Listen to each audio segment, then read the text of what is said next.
আসসালামু আলাইকুম। আমি তারিকিন রাজীবের কৃষি কথা থেকে।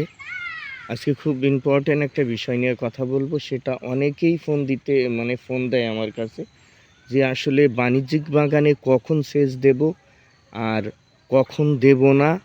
বিশেষ করে এই ডিসেম্বর, জানুয়ারি, ফেব্রুয়ারি এই সময় যে সবাই বলে যে আমরা কখন সেচ দেব। তা সেচ দেওয়ার ছাদ বাগানে তো আপনাকে সবসময়ই পানি ব্যবস্থাপনা ঠিক রাখতে হবে, কম বেশি।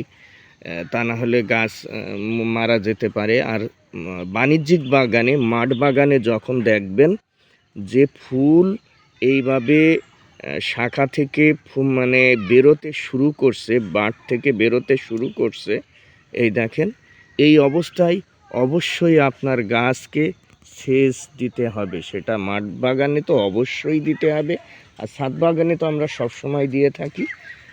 এই দেখেন, ঠিক এই অবস্থায় বাগানে সেচ দিয়ে দেবেন। এটা অবশ্যই পানি কখন দেবেন এটা নিয়ে অনেকেই প্রশ্ন করে, তাদের জন্য খুবই ভালো হবে এটা।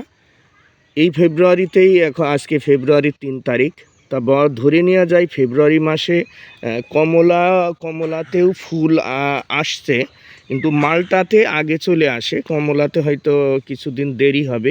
ঠিক এই পজিশনে আপনার বাগানে অবশ্যই সেচ দিয়ে দেবেন।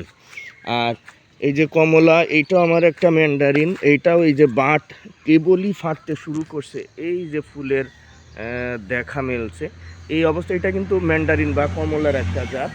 এটাতেও অবশ্যই এমন অবস্থাতেও সেচ দিয়ে দেওয়া যায়। এজন্য বলা যায় মোটামুটি ফেব্রুয়ারি মাসে মালটা গাছে ফেব্রুয়ারির প্রথম সপ্তাহে প্রত্যেকটা গাছেই আপনারা মাঠ বাগানে সেচ দিয়ে দিতে হবে। বিশেষ করে মালটাই তো 100% ফেব্রুয়ারির প্রথম সপ্তাহেই এই অবস্থায় অবশ্যই সেচ দিয়ে দিতে হবে। তা ধন্যবাদ সবাইকে। আসসালামু আলাইকুম।